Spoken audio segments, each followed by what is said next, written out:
Though you may not have the array of options that the Druid, Cleric, Wizard, or even Sorcerer may have, the spellcasting that you will utilize will be more than enough to help you turn the tide of any battle.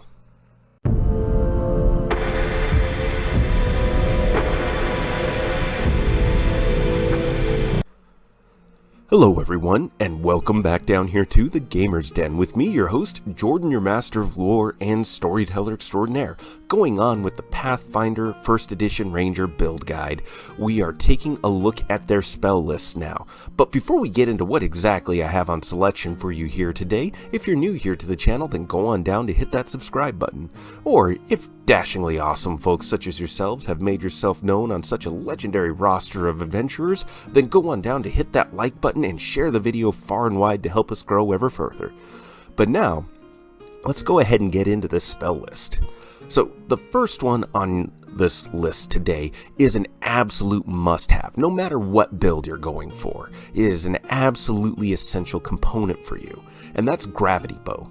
It's a standard action to cast. You target yourself and it lasts 1 minute per level. You increase your medium-sized bow damage from 1d8 to 2d6. Now, the 1d8 is going to give you an average of about 4 to 5 points of damage, while 2d6 is going to float somewhere around 6. Now, that doesn't seem like too huge of an increase, but let's say you're firing off 3 arrows at about level 5 using Rapid Shot, and you get 6, 7, and let's even go with 8 points of damage there. So we're at 13, 21 points of damage between those 3 arrows, just off of this spell.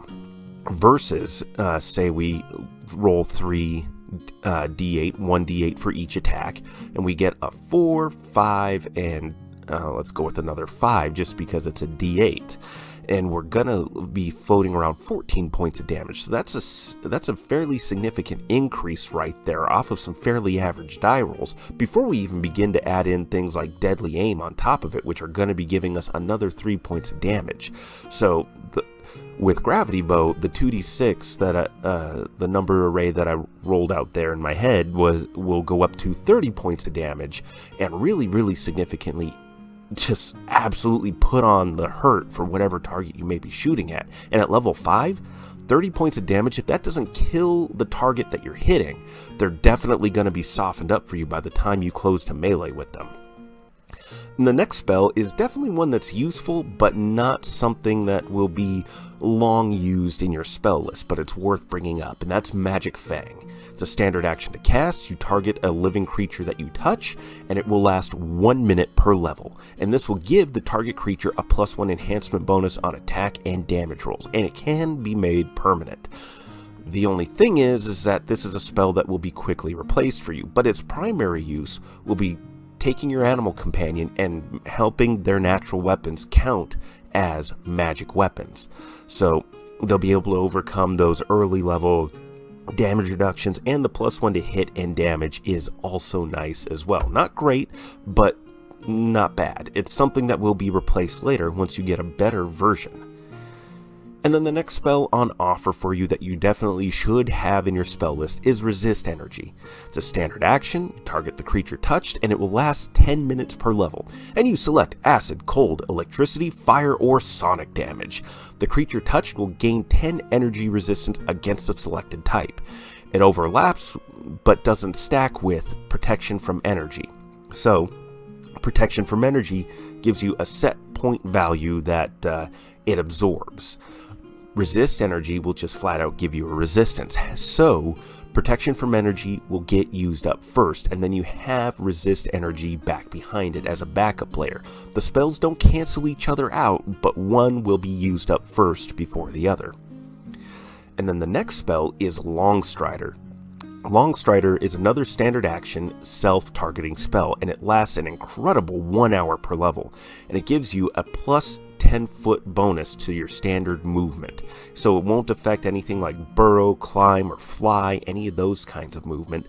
But the fact that this gives you a +10 bonus to your movement, you're gonna be zooming across the battlefield, or even if you're just scouting, this will allow you to cover more ground faster and probably last for the entire time that you're scouting. I mean, at level 5, you're getting 5 hours out of this, so definitely a great one for you to have handy and active on yourself on a regular basis. You can cast this on yourself at the start of any adventure, well, not any adventure, but once you're at a location where you're expecting to be in some kind of a fight or have an encounter, throw this on yourself and you'll be moving all over the place for the remainder of the day, possibly this, the session that you're running in. And then, of course, we have more for you. We also have the Charm Animal spell. It's another standard action, close range, so this one will give you a range of 25 feet plus 5 feet for every 2 levels. And you target one animal and it will last you 1 hour per level. Will saves negate. This works like Charm Person, but on Charm Animals, and animals don't typically have high will saves.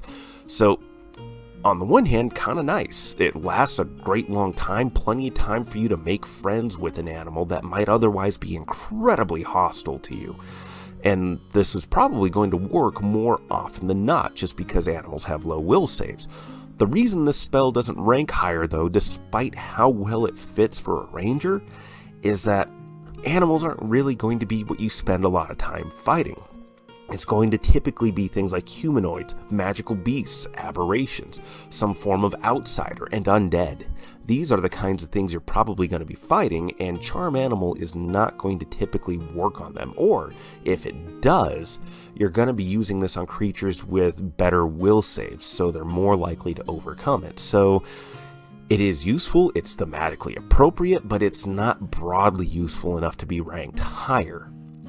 But a spell that is ranked higher is the Entangle spell.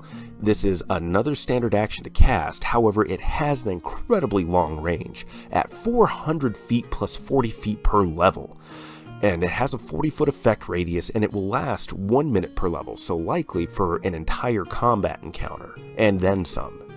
There's a reflex for partial save with this spell, and what it does is it creates difficult terrain, causing moss and ropey, grassy vines to reach up and start entangling and wrapping around anybody who might be in the area.